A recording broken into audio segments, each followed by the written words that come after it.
Magluto tayo ngayon guys ng chicken curry Pinoy style. Iwain muna natin ang ating patatas. Iwain lang natin sa gitna. Yan.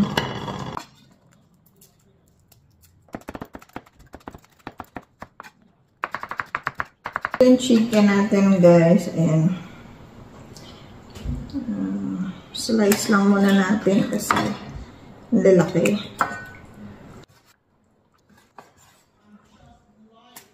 Pagkatapos nating hiwain ng ating manok, magpainit na tayo ng mantika at ilagay na natin ang ating patatas. Pag nag-brown-brown na ito ng unti, ayan tanggalin na natin at ilagay naman natin ang ating manok doon sa ating lutuan. Ipa-brown-brown lang natin ng unti ang ating manok mga guys at pagkatapos niyan is hanguin na naman natin siya sa kahirapan.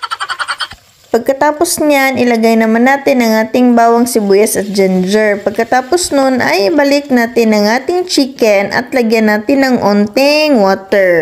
Pakuluin lang natin siya ng onti guys at isunod natin ilagay ang ating gata. Yung gata natin guys is galing ngayon sa lata na bili sa grocery. At after nyan, ilagay naman natin ang ating curry powder at takpan natin ito at isunod natin ang ating magic sarap at ibalik natin ang ating patatas at isunod naman natin ang cream. Sunod naman na ilagay natin ang pepper at ang ating patis at atin nang takpan at pakuluin ng onti at ayan na siya. Luto na siya guys.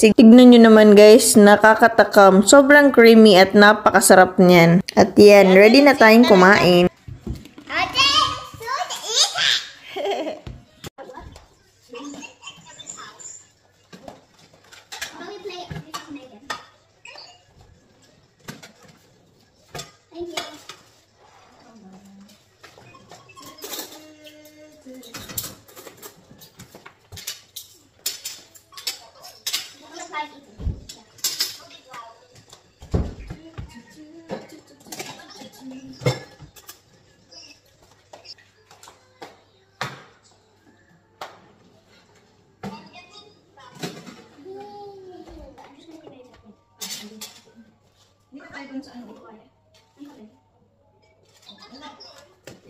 Gusto nila dito eh.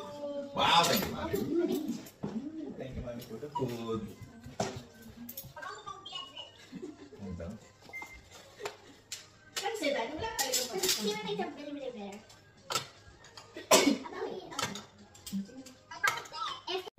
Dati, masarap. Sarap, Mami. Walang bira. Wala, masarap na. Promise. Eat na lang ga. Eat na. Eat na si ate. Good job, ate. Kain na tayo. Ha?